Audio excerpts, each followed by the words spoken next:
Hello, আসসালামু আলাইকুম। কেমন আছো সবাই? আশা করি ভালো আছো। অনেকেই প্রশ্ন করেছে পলিটেকনিক বা ডিপ্লোমায় ভর্তি হওয়ার পর জেনারেল কলেজে ভর্তি হতে পারবো কিনা। সেটি খুবই একটি জটিল প্রশ্ন। আমি জটিল প্রশ্নের খুব সহজ একটি সমাধান আজকে দেখিয়ে দেবো। আর আপনি যদি আমার চ্যানেলে নতুন হয়ে থাকেন অবশ্যই চ্যানেলটি সাবস্ক্রাইব করতে ভুলবেন না। প্রথমে আসি, ডিপ্লোমা বা পলিটেকনিকে যদি আপনি ভর্তি হতে চান, আপনি ধরেন পলিটেকনিকে ইঞ্জিনিয়ারিং এ ভর্তি হলেন, সেক্ষেত্রে আপনার অবশ্যই একটা এম থাকবে, সেটা হচ্ছে ইঞ্জিনিয়ার হওয়া। ইঞ্জিনিয়ার হওয়া এটাইতে আপনি যে এমনি ভর্তি হয়েছেন আপনার সেটাই পূরণ করতে হবে। অন্যথায় কিন্তু আপনি ধরেন পলিটেকনিকেও ভর্তি হলেন বা দুর্নীতি করে অন্য একটি জেনারেল কলেজে ভর্তি হলেন, সেক্ষেত্রে কিন্তু আপনার বিভিন্ন জটিলতা আসবে। ধরেন আপনি যদি এক নৌকাতে চড়তেছেন, আবার যদি অন্য নৌকায় পা দেন, সেক্ষেত্রে আপনার দুর্দশা অবশ্যই ঘটবে।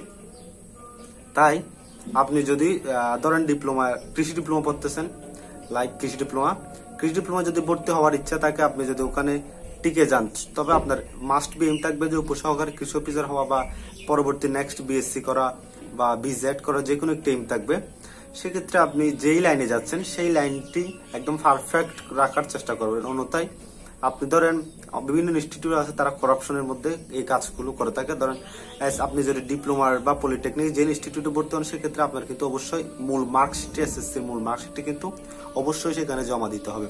অবশ্যই জমা না দিয়ে ধরেন দিলেন, কিন্তু অন্য জেনারেল কলেজে আপনি তাদেরকে কোনোভাবে মানায় নিয়ে ওদেরকে দুর্নীতির মাধ্যমে একটি প্রিন্টের একটি মার্কশিট দিলেন, জাস্ট লাইক এটা নকল, কিন্তু তারা আপনি তাদেরকে যে কোনো একটি অনৈতিক কার্যক্রমের মাধ্যমে দিলেন, আপনি দুই কানে ভর্তি হয়ে গেলেন একই বছরে। ধরুন এখন 25-26 সালে আপনি যদি ডিপ্লোমায় ভর্তি হন, একই সাথে যদি আবার জেনারেলও ভর্তি হন, সেক্ষেত্রে কিন্তু একসাথে কখনো এই দুইটা কাজ একসাথে করা পসিবল না।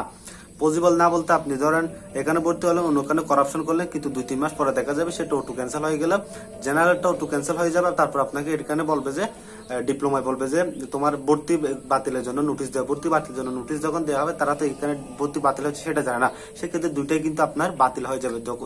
সেম ভাবে আপনার ভোকেশনালের ক্ষেত্রেও সেম, একসাথে কখনো দুইভাবে পড়া সম্ভব না। তবে আপনি এটা পারেন, 2025 সালে ডিপ্লোমায় ভর্তি হলেন, তারপর 26 সালে গিয়ে 1 বছর গ্যাপ দিয়ে তারপর অন্য স্থানে ভর্তি হলেন। তবে সেক্ষেত্রেও অনেক পরীক্ষার সময় আগে দুই বোর্ডের এক নিয়ম ছিল, এই সময় পরীক্ষা হলে পরের মাসে ডিপ্লোমা হলে 1 মাসে, পরের মাসে জেনারেল হতো, কিন্তু সেই নিয়ম এখন না, একসাথে কিন্তু হওয়ার চান্সটাই বেশি থাকে। সেক্ষেত্রে আপনারা জেনারেলের বই কিন্তু অনেক টাফ, তারপরে ডিপ্লোমার বইও কিন্তু ইঞ্জিনিয়ারিং যারা পড়েন, বিভিন্ন ডিপ্লোমা পড়েন, তাদের বই কিন্তু আগের মতো না। এখন বইয়ের যে নতুন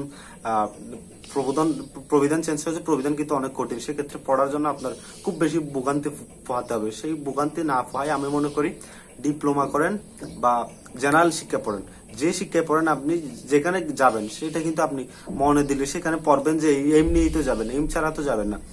হুদাহুদি দুইটা ইনস্টিটিউট ভর্তি হলেন, আপনার 2 বছর লস হলো, মাঝখানে যদি আপনি বিপদে পড়তে পারেন, ভর্তি ক্যান্সেল হয়, যদি আপনার ডিপ্লোমার যে এমনি আসতেছে সেই এমটা বাতিল হতে পারে, সেক্ষেত্রে অনেক বাজে একটি ভোগান্তির আপনারা শিকার হতে পারেন। আমি ব্যক্তিগতভাবে সাজেস্ট করবো, আপনারা যেখানে পড়েন, ডিপ্লোমা পড়েন বা জেনারেল পড়েন, যে কোনো একটা নৌকাতেই উঠবেন। 2 নৌকায় উঠলে কিন্তু মাঝখানে কোনো একটা মারাত্মক কিছু হওয়ার সম্ভাবনা থাকে। তাই সেটি থেকে আপনাদের বেঁচে থাকার জন্য অনুরোধ করবো, আপনারা যে কোনো একটি ইনস্টিটিউটে পড়েন, ডিপ্লোমায় হোক সেটা জেনারেল হোক, আপনার নির্দিষ্ট লক্ষ্যকে সেই লক্ষ্য অনুযায়ী পড়বেন।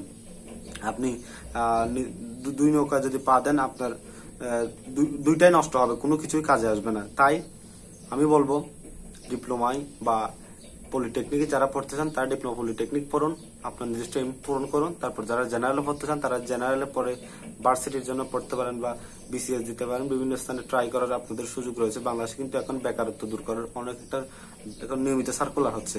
আমি আশা করি আপনারা আমার প্রশ্নের উত্তর বুঝতে পেরেছেন, এবং আর যদি কোনো প্রশ্ন থাকে আপনারা মন্তব্যের ঘরে জানাতে পারেন, এবং আমার হোয়াটসঅ্যাপ নাম্বার রয়েছে, এবং আমার ফেসবুক পেজের মাধ্যমে আপনারা মেসেজ করে জানাতে পারেন। আশা করি আপনারা বুঝতে পেরেছেন। ধন্যবাদ সবাইকে। আসসালামু আলাইকুম ওয়া রাহমাতুল্লাহ।